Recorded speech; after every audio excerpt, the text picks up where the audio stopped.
The soundscape of winter.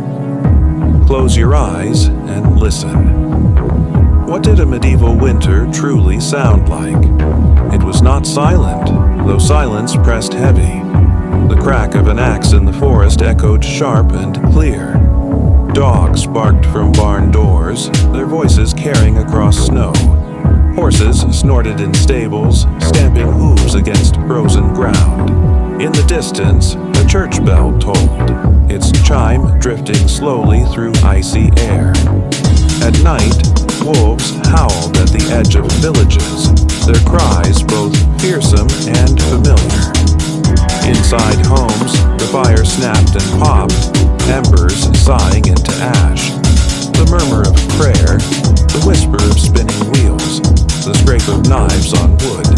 These were the small, constant sounds of life in the cold months. This soundscape was simple, but each sound carried weight. It reminded people that life continued, that the world had not gone still, even under the burden of frost. The taste of winter food shaped the experience of every day, and in winter, taste was stark, heavy. Soups and stews were common. Thick broths of cabbage, onion, barley, and whatever scraps of meat remained. Black bread, dense and sour, filled stomachs though it offered little pleasure. Dried peas and beans softened slowly in pots, their earthy taste familiar, almost comforting. For those fortunate enough, preserved pork or beef appeared at the table, salted until nearly stone hard. It had to be boiled for hours before it could be chewed. Cheese, sharp and pungent, lingered on tongues.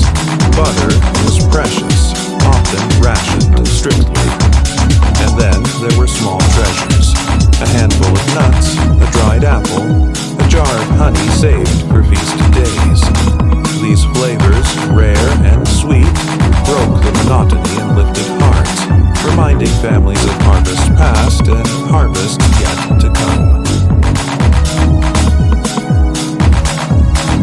Illness and fear of death. Winter was not only cold, it was a season of sickness. Smoke-filled homes made lungs ache. Malnutrition weakened bodies. Illness spread swiftly through families packed tightly together. Fever was feared most. A simple cough might become a death sentence. Children were especially vulnerable, their small frames unable to resist the weight of disease. The churchyards grew busiest in winter. The earth dug open even in frost to receive the dead. Medicine was limited. Some remedies worked by chance. Garlic, honey, herbs with antibacterial qualities. Others were superstition, powdered bones, whispered charms, the touch of relics. Healing was as much prayer as it was practice. Every cough in the night brought dread. Parents lay awake, listening, hoping, bargaining silently with God. Death was never far, and winter only sharpened his shadow. Winter work and daily chores. Though fields slept under blankets of snow, people did not rest completely. Life in the Middle Ages allowed no idle hands. Every day, small labors ensured survival. Men repaired tools, sharpening scythes, mending wooden plows, patching leather harnesses for oxen. By firelight, iron was hammered and shaped by village smiths. Without these quiet months of repair, spring planting would fail. Women spun wool into yarn, weaving cloth that would clothe the family when the thaw returned. Wool was carded, twisted, and dyed using the remnants of summer's plants. Woad for blue, madder for red, walnut husks for deep brown.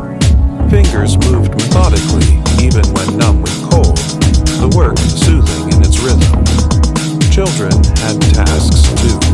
They fetched water from wells, their wooden buckets sloshing icy drops down their arms. They gathered sticks for kindling, shook snow from the roofs, and helped grind grain in hand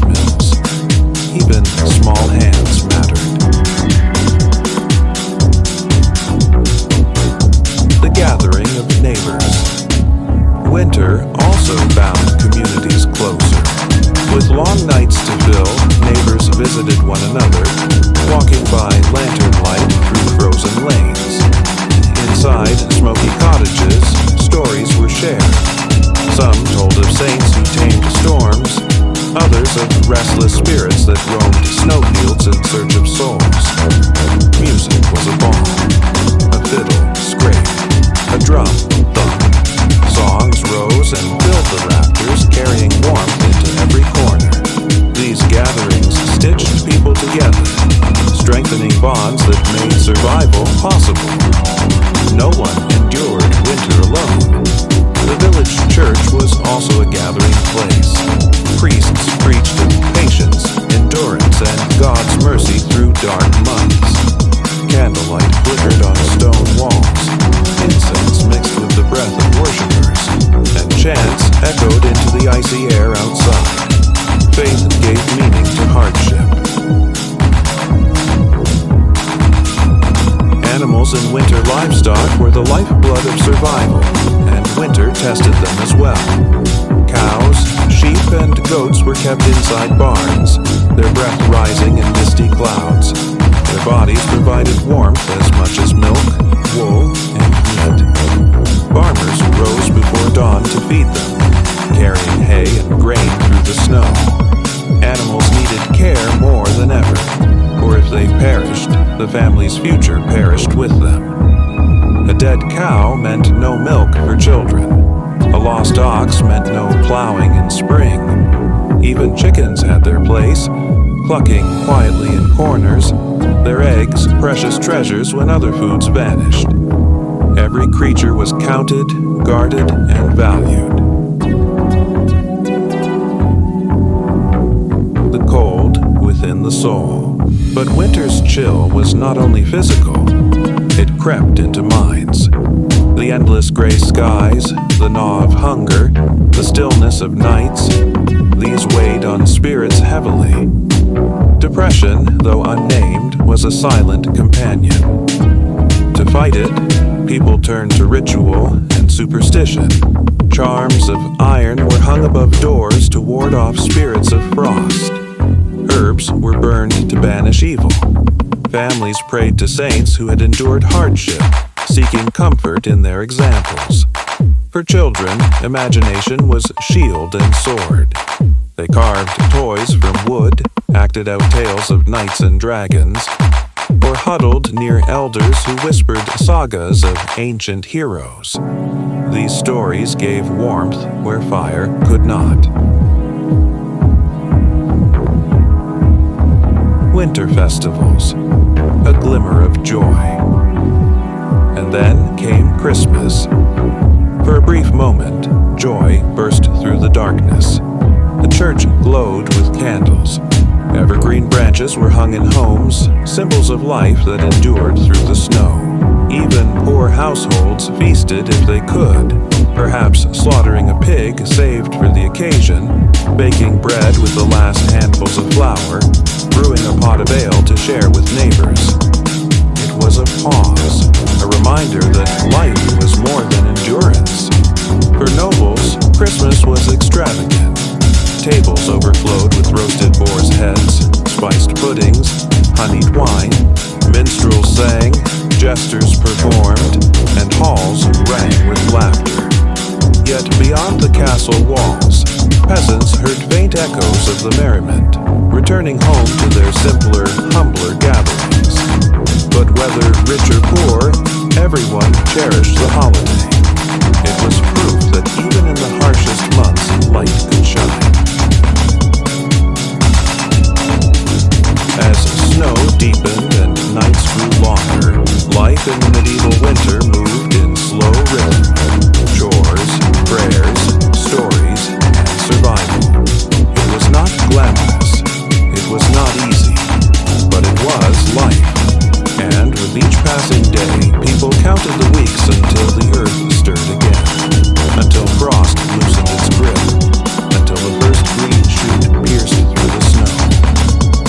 The harshness of travel. In winter, the world shrank. Travel was dangerous, often impossible. Roads became mud or froze solid, ruts hidden under snow. Streams turned bridges cracked beneath the weight of frost. For most villagers, the farthest journey was to the church or to a neighbor's home.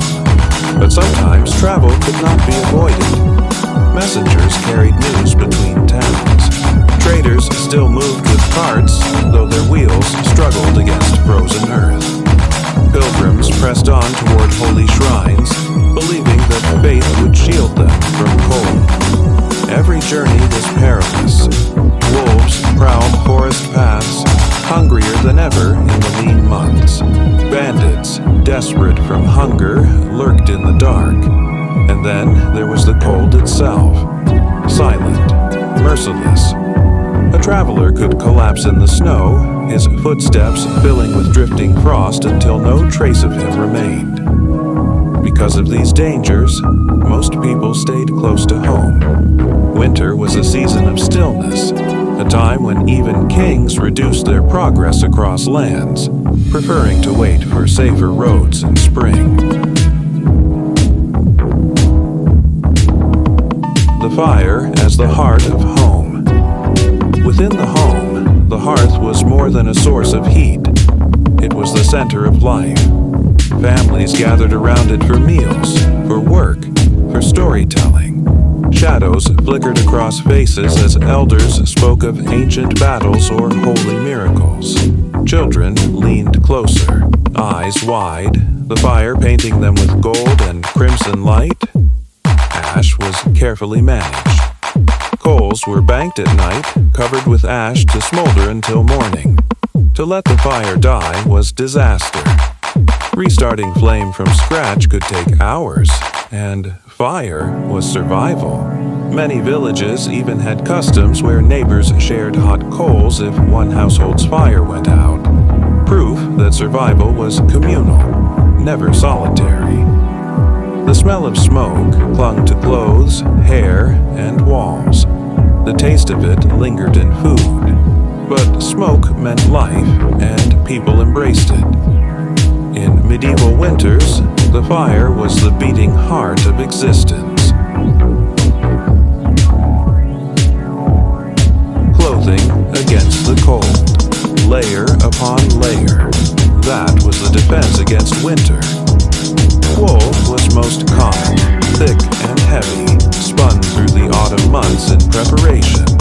Shirts of linen lay beneath, while cloaks of wool or fur wrapped around shoulders. Poor peasants might own only a single cloak, patched and worn, passed through generations. The wealthy draped themselves in furs, fox, ermine, sable. Their garments were not only warm, but symbols of power.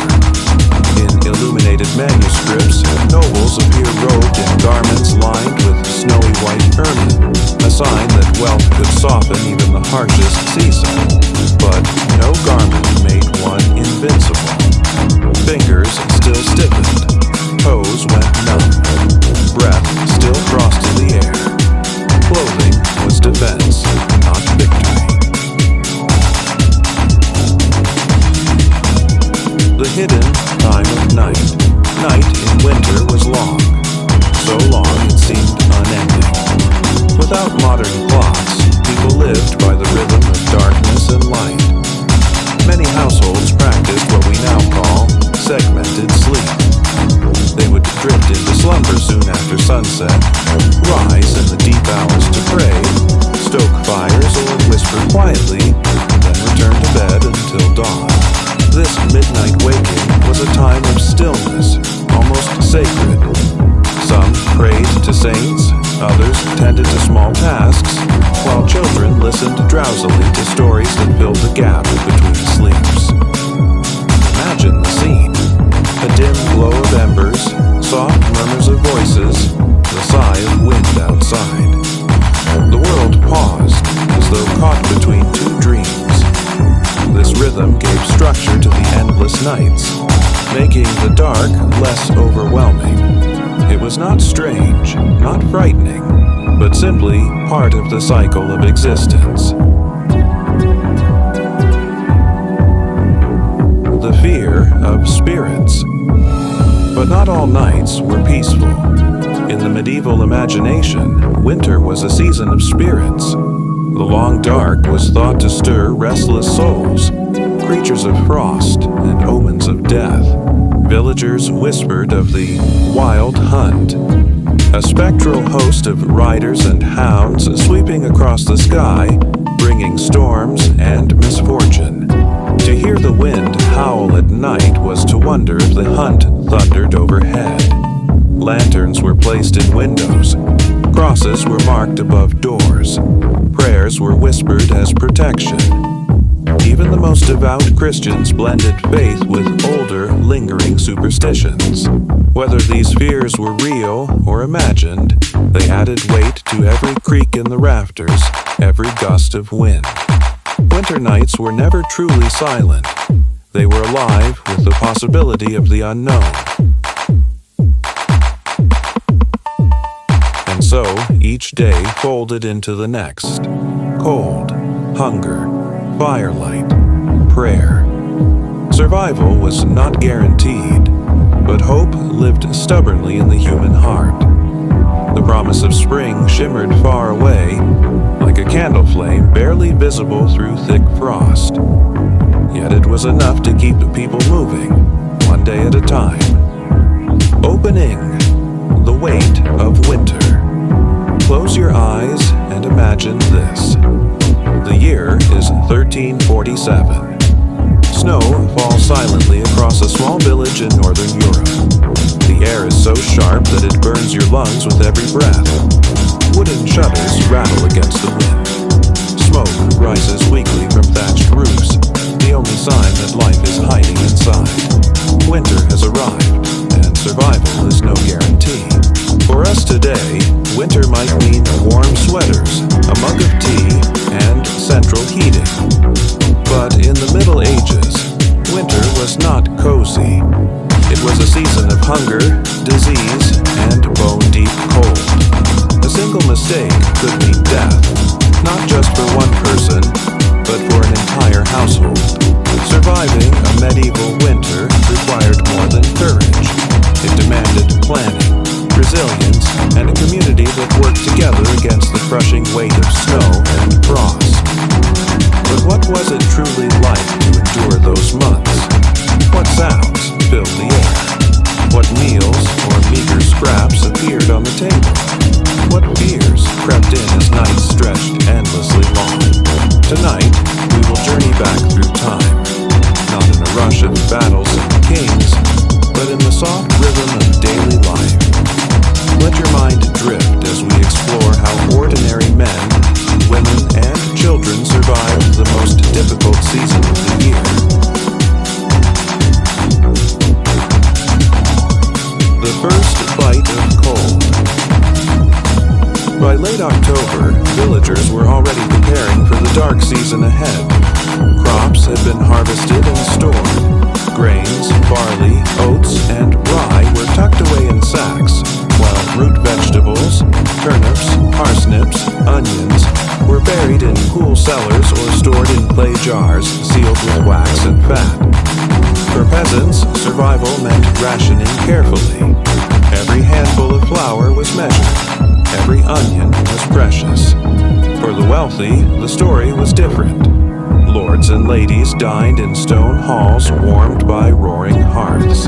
Their stores included salted meats, aged cheeses, dried fruits imported from warmer lands. Even wine flowed more freely. Yet even castles grew cold, for stone walls could not stop the creeping chill. Great fur blankets and heavy tapestries lined their chambers, but no one escaped winter entirely. Imagine lying on a straw-stuffed mattress wrapped in wool, hearing the groan of the timbers as icy winds pressed against the walls. Firelight flickered, but it never reached every corner of the room. Shadows moved like living things. Outside, wolves howled. Inside, hunger stirred. The rhythm of days. Life slowed in winter. The fields lay empty, covered in frost. Tools rested in barns. Men mended nets or carved handles for plows. Women spun wool, dyed cloth, and prepared remedies from dried herbs stored since summer. Children huddled near the fire, listening to stories told by candlelight, their faces glowing gold against the dark. The hours of daylight were short, sometimes just 8 hours. Night seemed endless. Without electricity, evenings were filled with silence, save for the crackle of fire and the whistle of wind against shutters. Sleep came early, though it often arrived in 2 parts. First sleep, then waking in the middle of the night for prayer, quiet work, or whispered conversation, before drifting back into a second sleep until dawn. In this rhythm, people lived closer to the natural world than we do now. They feared it, respected it, and depended upon it. And in winter, nature held all the power. The struggle for warmth. Cold was the greatest enemy. Medieval houses were not insulated havens. The walls of a peasant's hut were often woven from wattle and daub, branches interlaced, plastered with mud and straw. The roof was thatch, sometimes covered with moss to block gaps. But when the north wind screamed through the village, no wall could hold it back completely. Drafts slipped in like ghosts. Floors were bare earth, freezing solid by December. A family's only defense was the hearth. A fire built at the center of the home, its smoke escaping through a hole in the roof. The fire gave life. It cooked meals, dried damp clothes, and kept frostbite away. Yet wood was not endless. Gathering fuel in winter was backbreaking work. Men trudged into the forests, axes biting into frozen trees. Children hauled branches, their small hands raw from cold. Every log burned was a reminder of how much less remained. If the wood pile ran out before spring, survival faltered. Even the wealthy suffered. Stone castles trapped chill air inside. Massive fireplaces roared, but their warmth reached only a few steps from the flames. Beyond that glow, corridors remained icy. Servants wore multiple layers of wool. Furs lined the cloaks of nobles, and even then, fingers grew numb during feasts. Breath misted in the great halls, curling in front of candlelight like pale smoke. Hunger in the dark months. But cold was only half the battle. Hunger stalked every winter. By January, larders grew thin. The bread that once smelled warm and soft in autumn was now dense and sour. Grain spoiled if damp. Meat was rare, salted and tough, eaten sparingly so it would last. Families boiled thin stews, stretching scraps with onions or wild herbs. Children were fed first. Adults tightened belts, pretending they had already eaten. Famine was always close. A bad harvest in summer meant a cruel winter to follow. Chronicles tell of villagers boiling bark, grinding acorns, or baking bread mixed with straw just to silence hunger. In harsher winters, people starved quietly in their homes, discovered only when snow melted in spring. The wealthy, again, lived differently. Banquets still filled their tables. Roast goose, spiced wine, honey cakes. But even in castles, there was unease. If peasants died in the villages, fields might lie empty next year. Hunger among the poor eventually reached the rich, one way or another. Illness and the winter bed. Cold and hunger weakened the body, and illness found easy victims. Medieval medicine offered little comfort. Coughs, fevers, and chills spread quickly in crowded, smoky homes. Pneumonia, influenza, and tuberculosis claimed lives silently. The remedies were simple but desperate. Honey stirred into hot wine, poultices of garlic or onion, Herbs like sage, thyme, and yarrow brewed into teas. Sometimes healers prayed over the sick, believing demons of frost and shadow caused the ailments. Bed rest was one of the few cures, and beds were shared. A whole family often slept together under a single blanket, pressed close for warmth. Parents with children, grandparents with grandchildren. Sometimes even livestock brought inside to share body heat. Imagine the scent: wool, sweat, smoke, damp straw, the musk of animals. Cramped, uncomfortable, yet strangely protective. The sound of silence. Winter was quiet in ways we cannot imagine today. With snow muffling the earth, with no hum of machines or rumble of cars, villages existed in stillness. Footsteps crunched on icy paths. The creak of frozen wood echoed in the night. Inside, silence reigned too. The fire snapped. A dog growled softly in its sleep. Somewhere in the distance, a church bell tolled across frozen fields. Otherwise, there was only breath. The slow, steady rhythm of people waiting for dawn, waiting for spring. This silence carried weight. It gave time for thought, for prayer, for fear. In that stillness, people wondered, would the food last? Would the roof hold under snow? Would the loved ones see the thaw of spring? Yet even in hardship, there was resilience. Communities gathered at taverns or around shared fires.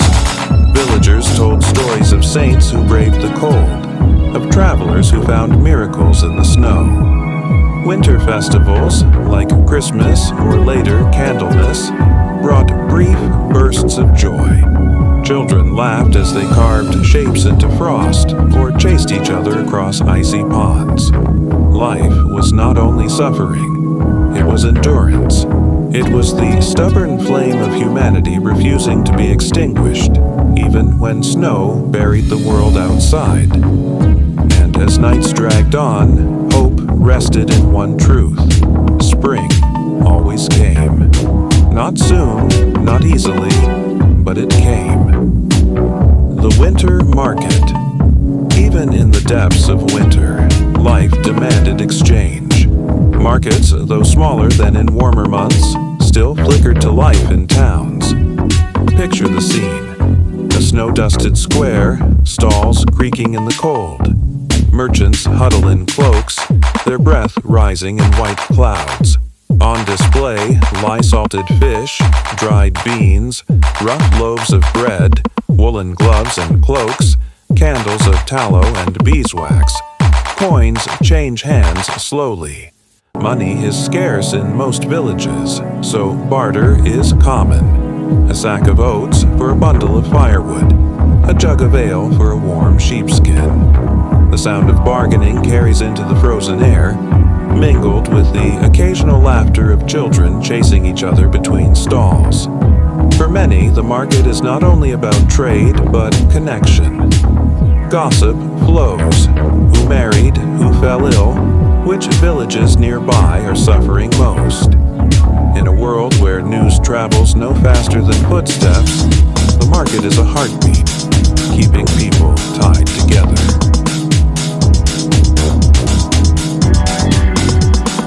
The role of nobility. While peasants measured every crumb, nobles saw winter differently.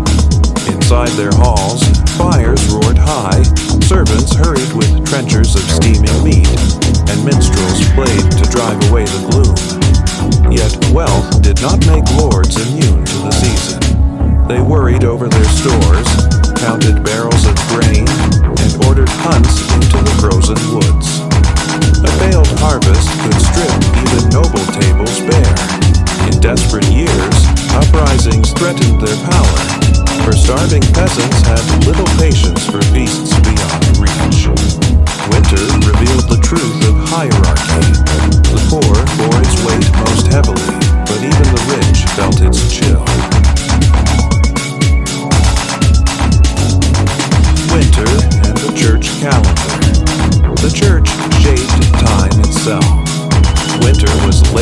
holy days, Christmas, Epiphany, Candlemas, festivals that broke monotony and infused meaning into hardship. At Christmas, carols rang through stone chapels, candles glowed against frost, and choirs lifted voices into the icy air. On Epiphany, chalk was used to mark doors with holy blessings. Candlemas, falling in early February, celebrated light's return, with candles blessed and carried through villages. These festivals were more than ritual. They were hope embodied. They reminded people that light returned after darkness, warmth after cold, life after death. Faith wove strength into weary bodies, carrying them through the hardest days. Children in winter. What was it like for a child to endure the medieval winter? For them, hardship was softened by wonder. Icicles gleamed like crystal daggers. Snow transformed fields into shining blankets. The crunch beneath boots became a rhythm of joy. Children played, skidding across frozen ponds, shaping snow into crude figures, or chasing each other between barns. Yet their laughter lived beside hardship. Chores filled their days, hauling water, gathering wood, helping mend nets or tend animals. Hunger gnawed at them too.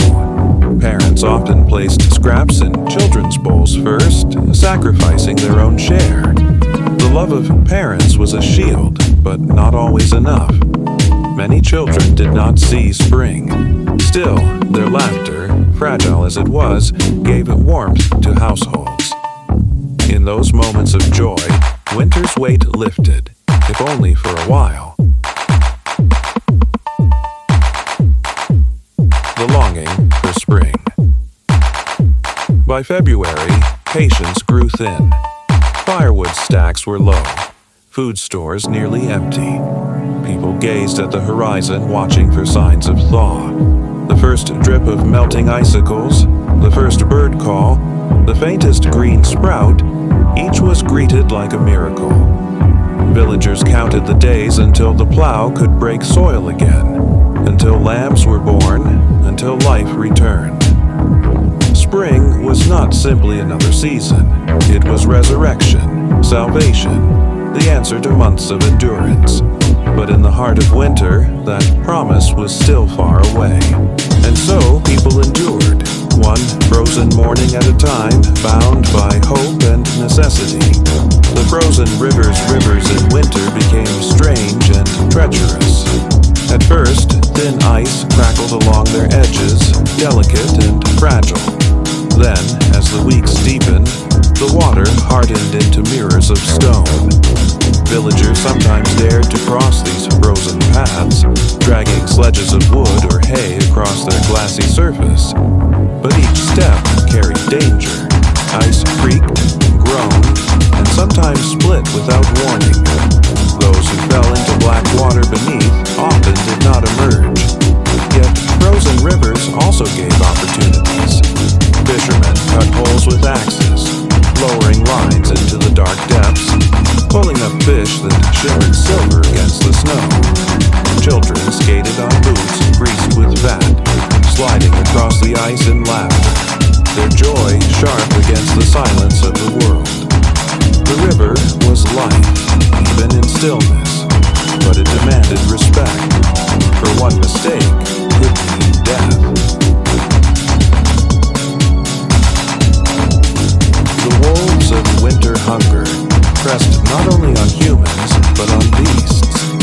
Wolves crept closer to villages, their eyes glowing in torchlight, their howls haunting the night.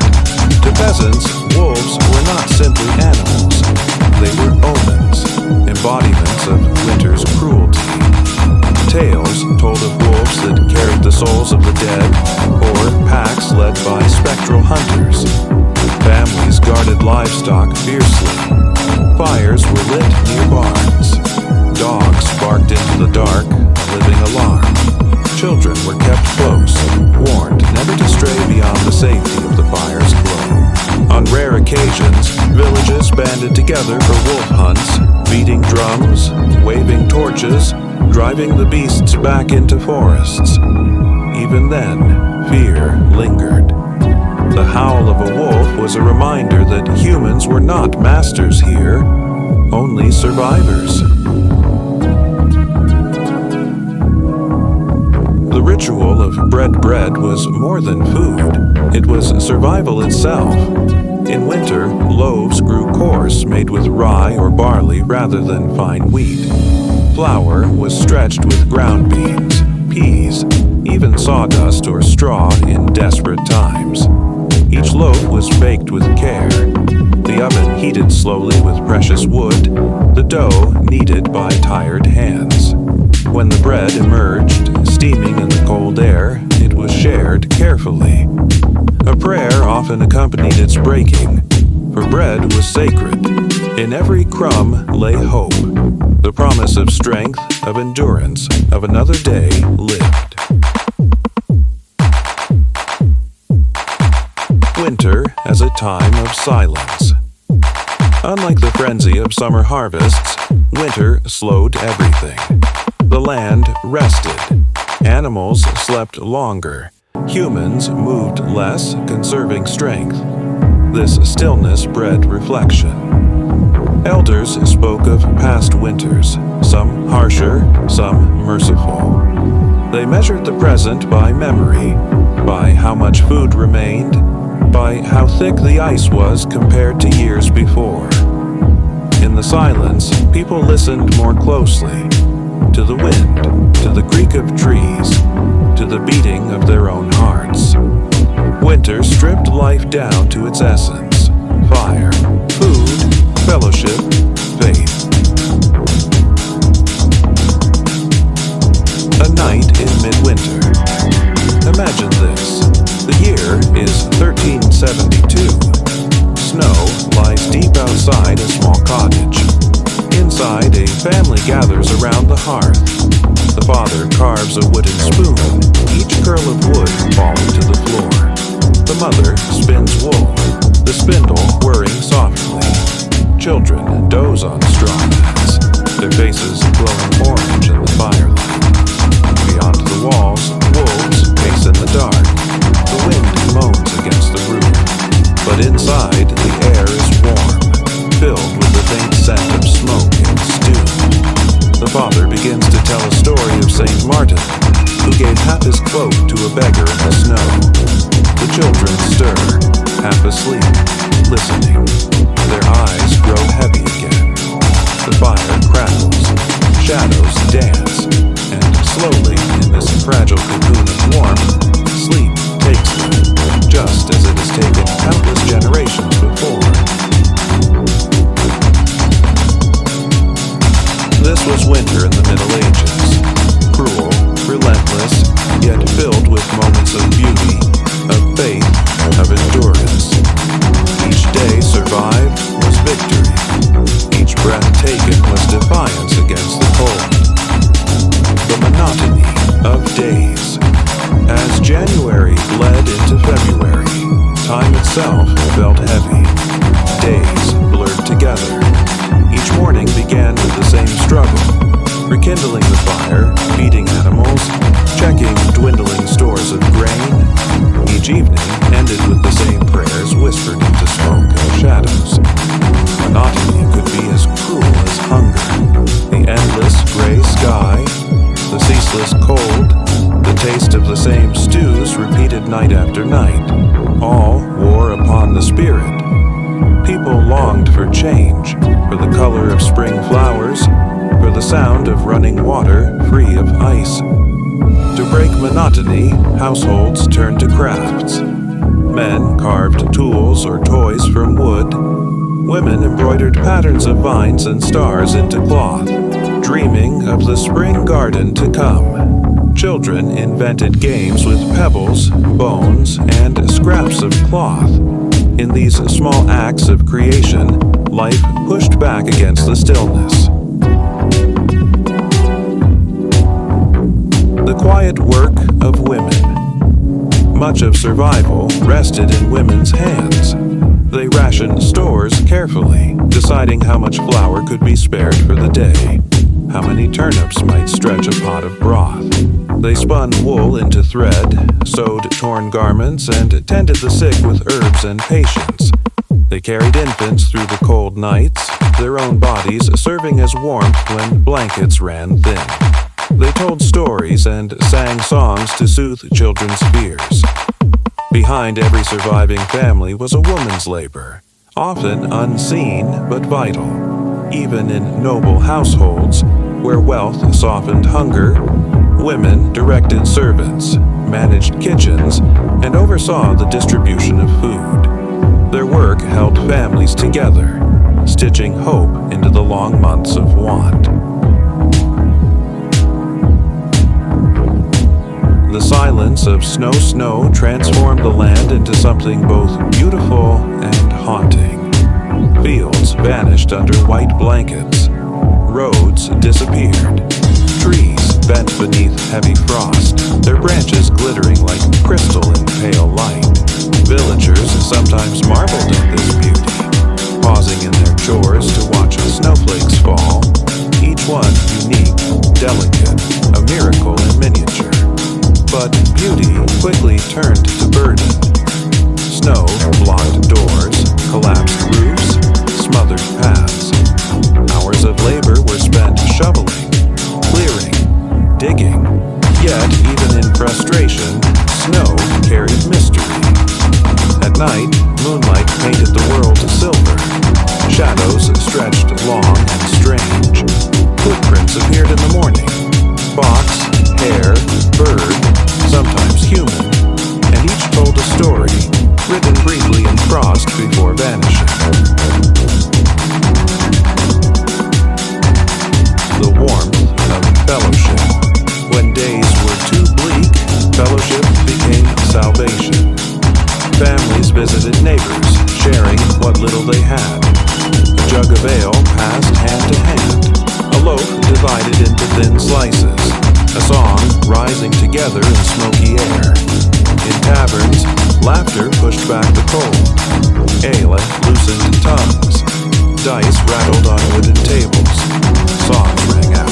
Sometimes solemn hymns, sometimes bawdy tunes that made even weary faces smile.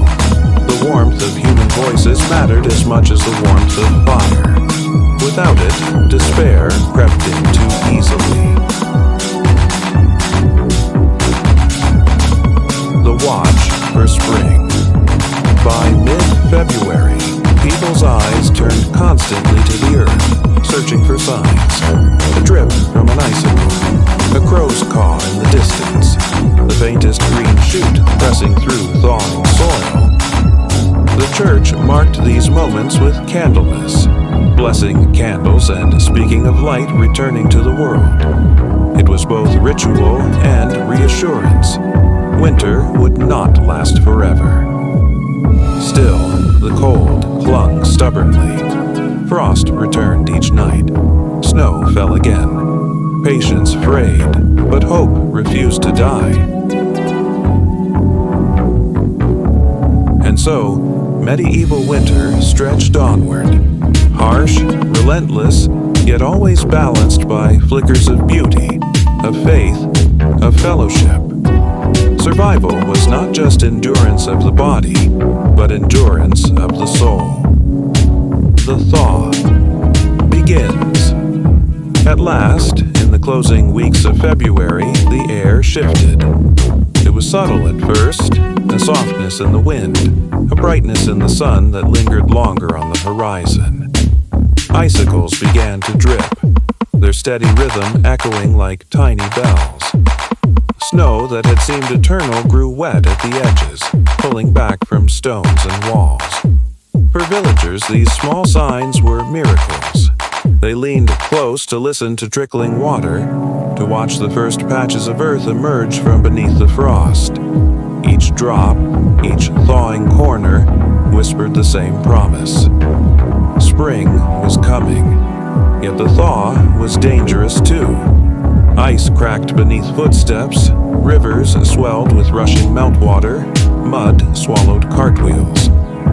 What had once been frozen solid now became treacherous, and travel grew even harder before it grew easier.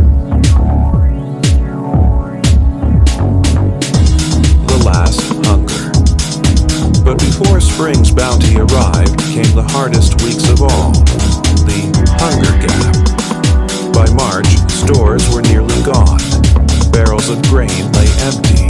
Root vegetables sprouted or rotted. Meat was long consumed. Cheese nearly finished. People thin, their cheeks hollow, their steps slow. These weeks tested willpower most. Families scraped the bottoms of jars, boiled the last handfuls of beans, ground acorns or chestnuts into bitter flour. Some even slaughtered their weakest animals, though each one lost was a blow to the future. The hunger gap was the cruelest part of the winter journey, standing on the edge of survival, so close to renewal, yet not safe until the earth fully awakened. The ritual of hope. To endure, people turned to ritual. Priests blessed fields, even while they lay bare under frost, sprinkling holy water in faith that seeds would soon be sown. Families lit extra candles at shrines, praying for mercy. Children learned rhymes and songs that called for spring, their voices rising like small birds against the cold. In some places, people crafted charms from straw, shaped like figures, and carried them through villages before casting them into rivers, symbols of winter's defeat.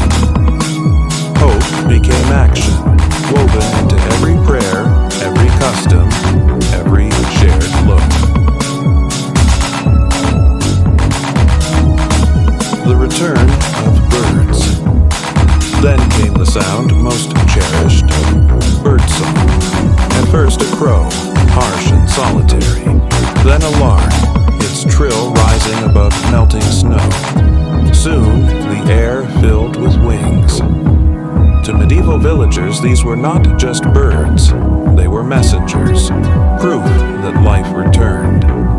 Children pointed at the sky, laughing. Adults smiled for the first time in weeks. The rhythm of the world was shifting, and even the hardest hearts softened at the sight of a flock passing overhead.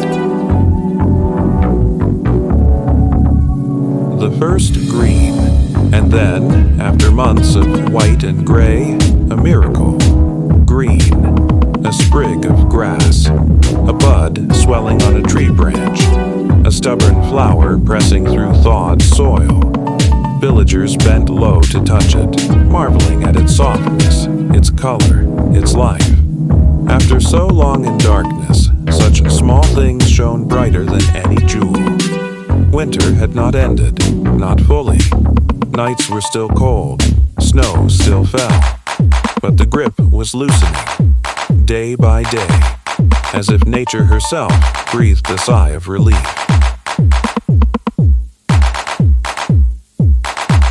Survival meant more than enduring.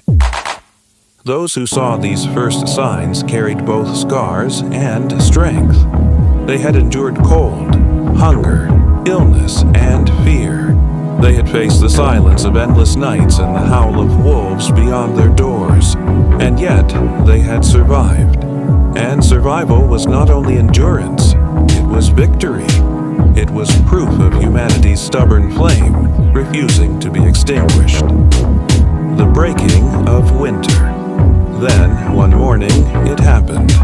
The sun rose warmer, golden instead of pale. The ground, once hard as stone, softened beneath feet. Snow shrank into rivulets that raced joyfully across fields. The air carried a scent forgotten for months.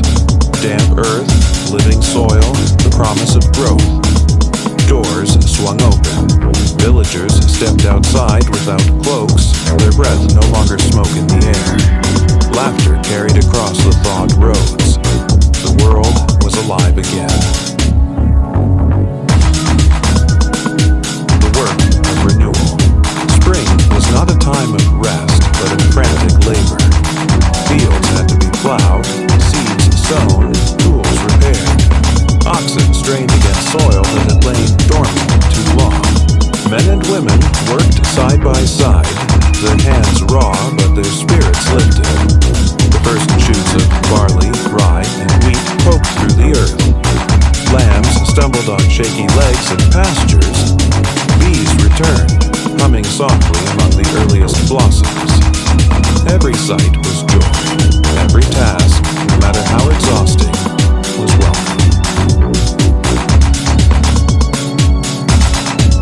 The feast of the first harvests. With the first fresh greens, nettles, herbs, young shoots, meals grew brighter. Broths thickened, no longer thin with desperation. Milk flowed again, churned into butter, cheese, cream. Villagers celebrated with modest feasts. Bread was baked with new flour. Ale was brewed with renewed vigor. Songs filled the evenings not merely to pass time, but to rejoice. The hunger gap ended. The long shadow of winter finally lifted.